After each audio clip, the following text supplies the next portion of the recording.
대법원이 공공장소에서 권총 휴대를 허용한다는 판결을 내렸습니다. 그러나 연방 상원은 총기 규제 강화법안 처리에 필요한 모든 절차를 마무리하고 있어 상반된 분위기입니다.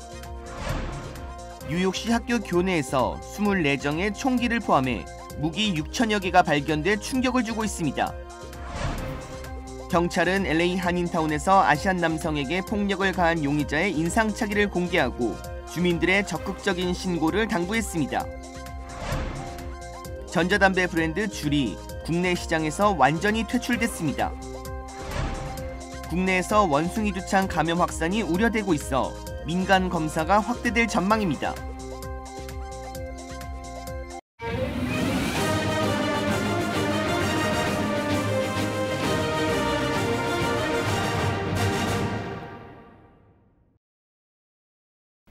시청자 여러분 안녕하십니까? KBS 아메리카 뉴스입니다.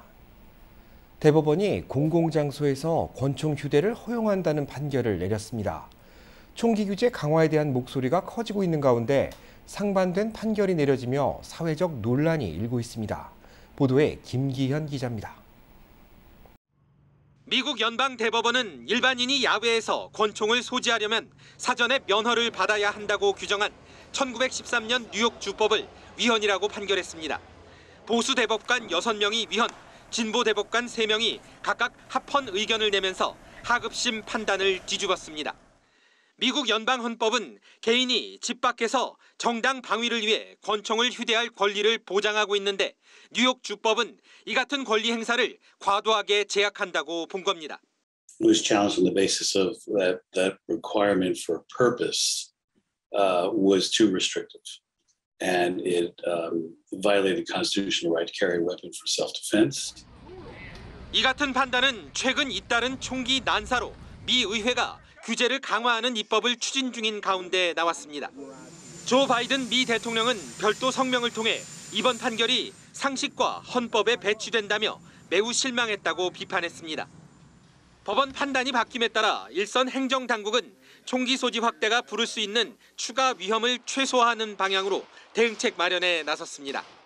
We will work together to limit the risk this decision will create once it is implemented. And we cannot allow New York to become the wild, wild west. 총기 소지 판결에 더해 낙태를 둘러싼 판례 변경도 임박했다는 관측이 제기되는 등 미국 대법원의 보수적 판단 경향이 뚜렷해지고 있습니다. 워싱턴에서 KBS 뉴스 김기현입니다. 대법원의 판결과 별개로 의회는 상반된 움직임을 보이고 있습니다. 상원은 총기 규제 강화 법안 처리에 필요한 절차를 모두 마무리했다고 밝혔습니다. 상원은 대법원 판결 2시간 뒤 총기 규제 법안에 대한 토론을 마쳤습니다. 찬성 65대 반대 35로 협상을 마무리 졌는데 이제는 상원 본회 표결 절차만 남아 있습니다. 법안 협상에는 공화당 의원들도 다수 참석했습니다. 법안 통과 가능성에 무게가 실리는 이유입니다. 이 같은 의회의 움직임은 최근 잇따라 발생하고 있는 총기 사고에 대해 규제 여론이 강화된 데 따른 것으로 풀이됩니다. 총기 규제 법안은 총기 구매 시 미성년 범죄 기록과 정신건강 상태를 관계 당국이 열흘간 검토하는 내용을 담고 있습니다. 교내 총격 사건이 이어지고 있는 가운데 뉴욕시 학교 안전 당국이 자체 조사를 펼쳤습니다. 그런데 교내에서 24정의 총기를 포함한 무기 6천여 개가 발견됐다고 합니다. 제2사 뉴욕 KBTV 전상희 기자입니다. 뉴욕시 학교 안전요원 노조의 자료에 따르면 지난 1월부터 6월 현재까지 공립학교 내에서 학생으로부터 압수한 총이나 칼, 쇠 파이프 등 각종 무기류는 5,931개에 달했습니다. 학교 안전요원들은 학생들로부터 전기 충격기, 칼, 금속 파이프 등을 압수했으며 주로 한 해에 몇 자루의 총만 압수했던 것과 비교해 올해에는 지금까지 24자루의 총기가 회수됐습니다. 지난달 텍사스 유벨드의 초등학교에서 발생한 총격 난사 참사 이후 이 같은 문제는 학교 안전에 대한 우려를 더 키우고 있습니다. 지난달 퀸즈 메스페스 고교에서도 15세 학생이 다른 17세 학생을 총으로 쏘는 사건이 벌어진 바 있습니다. 또 지난달 에릭 아담스 뉴욕시장은 학교 안전요원이 압수한 것이라며 장전된 총기 3정을 공개하기도 했는데 이 중 한 정은 13세 학생으로부터 압수한 것입니다. When someone finds a weapon in the school, the very next day, more weapons are brought because children say, well, they have a weapon, I better bring one too. 학교 안전요원 노조는 코로나19 사태 전에는 뉴욕시 전체 학교의 안전요원이 약 5,500명이었지만 코로나19 사태 이후 3,500명 수준으로 줄었다며 학교 안전을 위해 보안요원 확충이 필요하다고 지적했습니다. 한 관계자는 부모의 관심과 모니터링이 약 2,000여 명의 인력 부족을 겪고 있는 학교 안전요원의 빈 자리를 채우는데 가장 효과적일 것이라고 전했습니다. 캐시 호클 뉴욕 주지사는 뉴욕주 경찰이 매일 학교에서 무기 소지 등 검사를 실시할 수 있도록 하겠다고 발표한 바 있습니다. NYPD의 에드워드 카반 제1부국장은 학교 순찰을 강화하고 무작위 무기 검사를 수행하는 이동부대의 검사 활동을 강화하겠다고 밝혔습니다. KBTV 뉴스 전상입니다. 뉴욕시 지하철에서도 각종 사건 사고가 끊이지 않고 있습니다. 교통당국은 지하철 열차 내부에 감시 카메라를 설치했고 경관들의 내부 순찰을 확대하기로 결정했습니다. 보도에 제휴사 뉴욕 KBTV 김은지 기자입니다. 각종 사건 사고로 얼룩진 뉴욕시 지하철의 치안은 바닥에 떨어진 상황. 교통당국과 시정부는 전철 탑승을 꺼려하는 시민들을 다시 불러오고 치안을 강화하기 위해 연일 대책을 마련하고 있습니다. MTA는 오늘 뉴욕시 전철 내 범죄와의 전쟁에서 무기를 장착했다고 말했습니다. 이 무기는 바로 숨겨진 감시 카메라입니다. MTA는 6주간의 파일럿 프로그램의 일환으로 시전역 60대 이상의 지하철 열차칸 내부에 감시 카메라를 설치했으며 이를 통해 경찰 당국으로 하여금 범죄 해결 및 용의자 체포에 도움이 될 것으로 기대하고 있다고 밝혔습니다. MTA 회장은 앞으로 몇 주 안에 더 많은 열차에 숨겨진 감시 카메라를 추가 설치할 것이라고 덧붙였습니다. 다만 어떤 노선에 설치됐고 설치할 것인지는 언급하지 않았습니다. 이에 발맞춰 시정부도 NYPD 경찰의 1인 순찰 방식을 재도입했습니다. 뉴욕시와 NYPD는 지난 2014년 2명의 경찰이 처형 방식으로 살해된 사건을 계기로 경찰의 1인 순찰을 전격 중단하고 순찰은 물론 식사와 휴식 시간까지 반드시 2명 이상이 함께 하도록 했는데 최근 지하철 범죄가 끊이지 않자 8년 만에 1인 순찰 카드를 다시 꺼내든 것입니다. 지난 21일 에릭 아담스 뉴욕시장은 이 같은 제도의 부활은 경찰력을 더 잘 활용하기 위한 것으로 지하철 치안이 한층 더 강화될 것으로 기대한다고 밝혔습니다. 하지만 1인 순찰 방식은 경찰이 위험에 빠질 수도 있다는 이유로 뉴욕시의 가장 큰 경찰 조합인 경찰 자선협회의 비판을 받고 있습니다. 지난 2014년 단독 순찰 방식이 중단된 이유를 기억해야 한다는 주장입니다. 실제로 1인 순찰 재시행 첫날이었던 지난 21일 브루클린 펜실베니아 애비뉴역에서 한 경찰이 24세 남성으로부터 폭행을 당한 사건이 발생했습니다. 역내에서 담배를 피우지 말라는 지적에 갑자기 공격을 해온 것으로 용의자는 현장에서 체포됐지만 경찰이 폭행으로 부상을 당했습니다. 반면 시민들은 이 같은 안전조치들에 현 시점에서는 더 강화된 치안을 위한 것은 무엇이든 찬성이라며 긍정적인 쪽의 평가를 내렸습니다. KBTV 뉴스 김은지입니다. LA 경찰국이 한인타운 인근에서 정지 명령을 무시한 채 도주한 용의자에게 총격을 가한 사건의 영상을 공개했습니다. 지난 5월 17일 오후 알바라도와 템플 스트릿에서 차량 한 대가 경찰의 정지 명령을 무시하고 도주합니다. 차량은 101번 프레이를 타고 도주하다가 결국 주택가에서 다른 차량과 사고를 낸 뒤 정지했습니다. 경찰은 용의자가 권총을 소지한 것을 확인하고 무기를 버리라고 명령했지만 용의자는 갑자기 도주하기 시작합니다. 용의자는 주택가에서 경찰의 총격에 쓰러졌습니다. 용의자는 자동차 절도, 뺑소니, 도주 등의 혐의 등을 받고 있습니다. LA 경찰국은 바디캠 영상을 공개하고 경찰 대응이 합당한지를 조사하고 있습니다. 경찰이 LA 한인타운에서 아시안 남성에게 묻지마 폭행을 가한 용의자의 인상착의를 공개했습니다. 이 밖에 사건 사고 소식 윤범수 기자가 취재했습니다. LAPD가 한인타운에서 묻지마 폭행을 벌인 용의자를 공개 수배했습니다. 폭행 당시 영상과 함께 구체적인 인상착의도 공개했는데 용의자는 30살에서 35살 사이, 키 5피트 8인치에 250파운드 거구의 흑인 남성이라고 밝혔습니다. 경찰은 범행 당시 용의자가 밝은색 티셔츠에 청바지 차림이었으며 이후 검은색 등에 매는 가방과 더플백을 지니고 있는 모습이 목격됐다고 밝혔습니다. 이 용의자는 지난 월요일 오후 1시 30분 윌셔와 버몬트가 북동쪽 상점 앞에서 아시안 남성에게 다가가 팔꿈치로 얼굴을 가격해 쓰러뜨렸습니다. 용의자에게는 증오범죄 혐의가 적용될 것으로 보입니다. 21명의 목숨을 앗아간 텍사스 초등학교 총기 사건과 관련해 경찰의 부실 대응 비난이 쏟아지고 있는 가운데 해당 지휘를 맡았던 경찰서장이 직무정지를 당했습니다.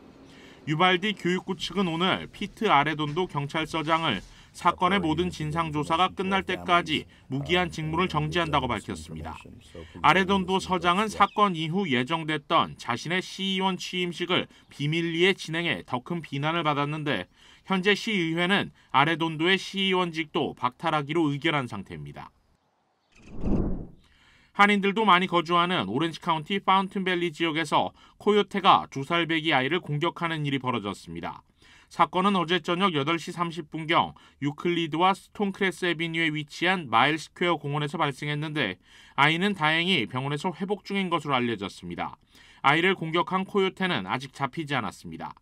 오렌지 카운티 지역에서는 앞서 지난 4월에도 헌팅턴 비치에서 2마리의 코요테가 2살 아이를 공격하다 사살당한 바 있습니다. KBS 뉴스 윤범수입니다. 기록적인 인플레이션 여파로 바이든 대통령의 지지율도 4주 연속 하락세를 기록했습니다. 여론조사 업체 입소스는 성인 1,200명을 대상으로 설문조사한 결과 전체 응답자의 36%가 바이든 대통령의 국정 수행을 지지한다는 결과가 나왔다고 밝혔습니다. 이 수치는 지난 5월 바이든 대통령이 기록했던 최저 지지율과 같은 수준으로 다가오는 11월 중간선거에서 민주당이 불리할 수 있음을 암시하는 결과로 풀이됩니다.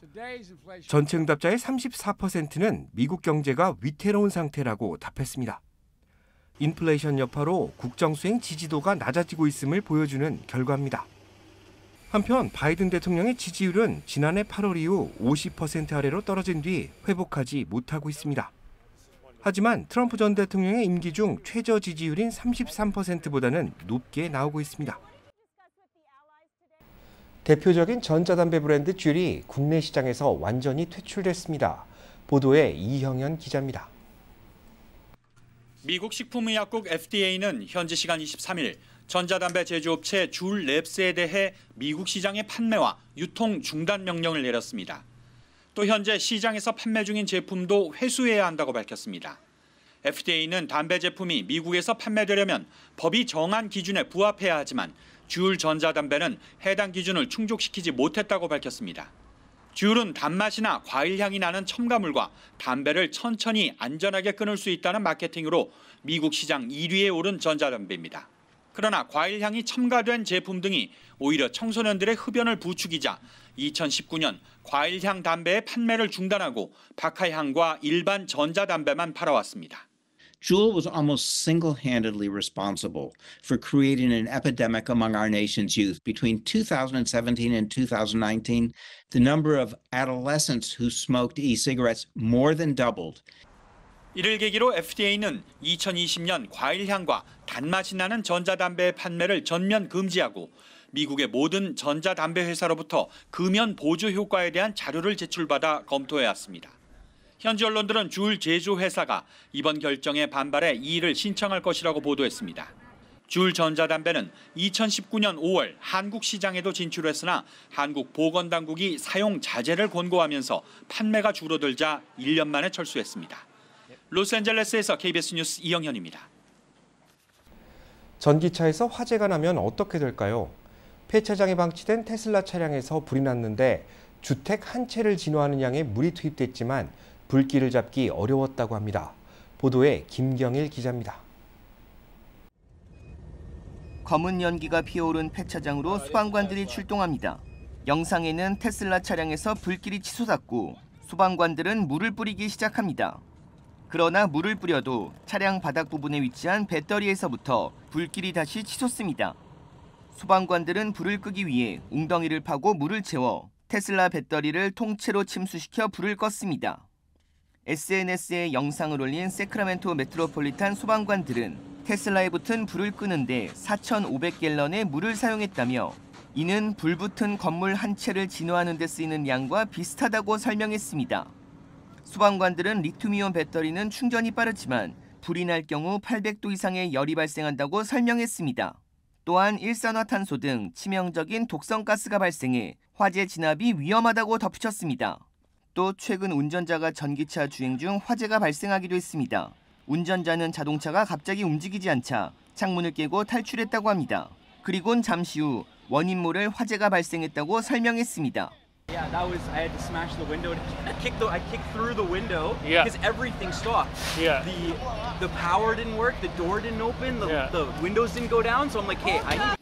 최근 휘발유 가격 상승으로 전기차에 대한 관심이 높아지고 있는 가운데 갑자기 불이 나는 전기차 영상이 SNS에 꾸준히 나오고 있어 전기차 화재 위험에 대한 소비자들의 우려가 커지고 있습니다.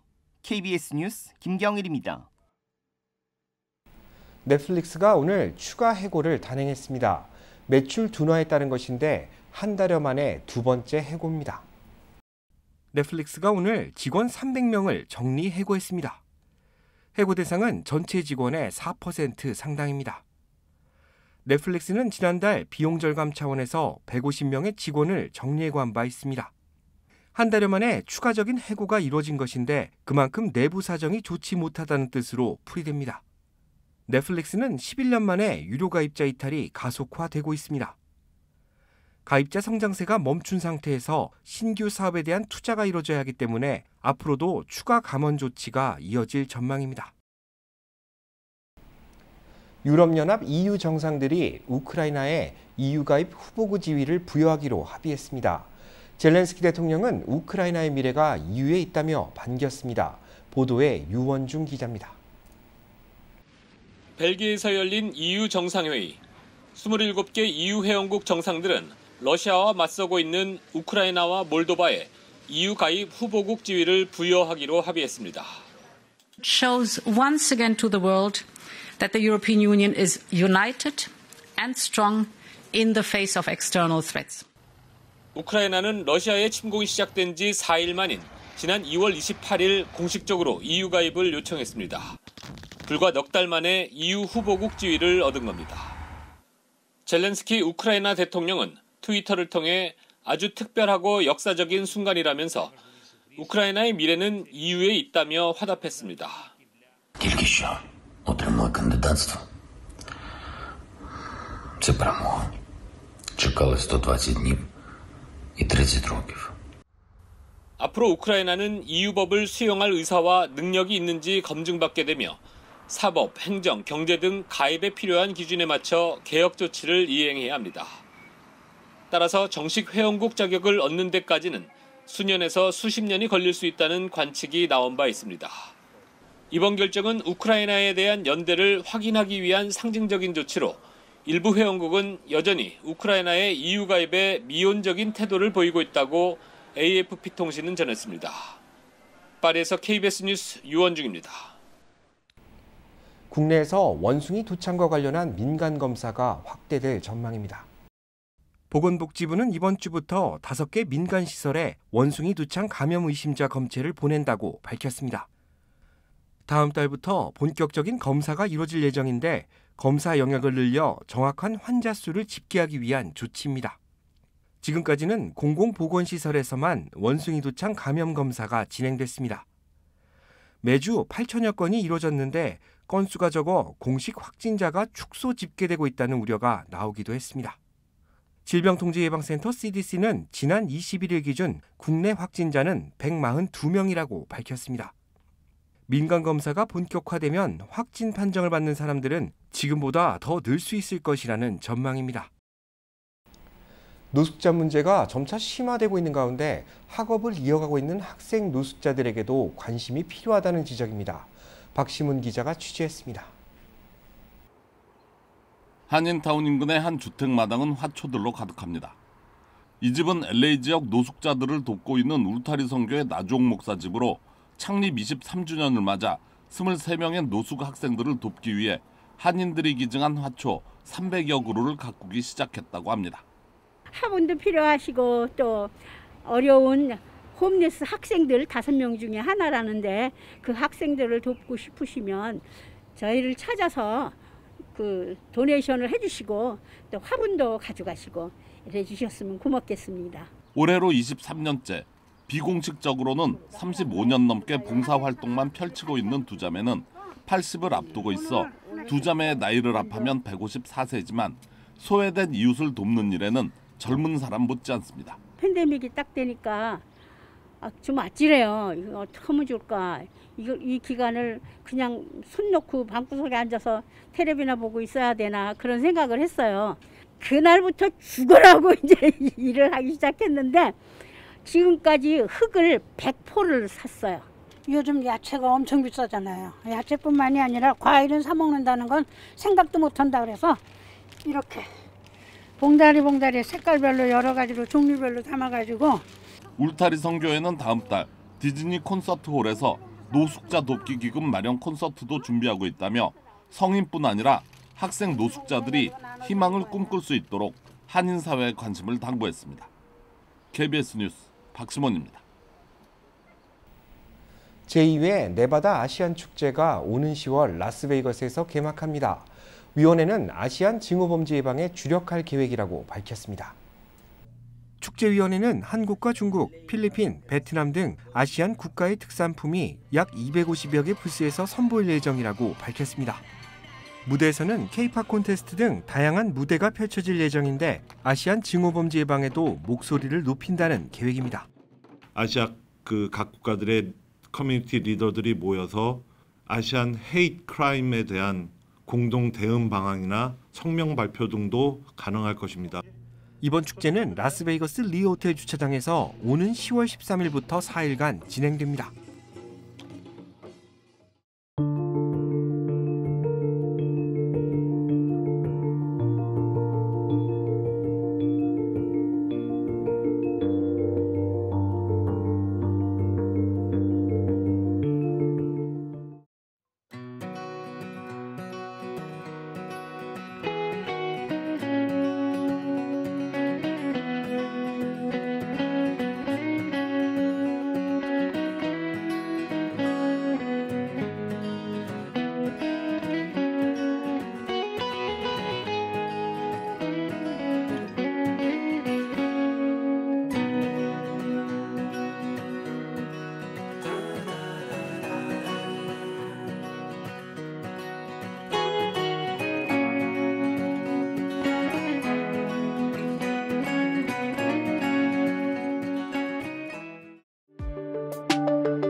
KBS 아메리카 뉴스 마칩니다. 시청해주셔서 감사합니다.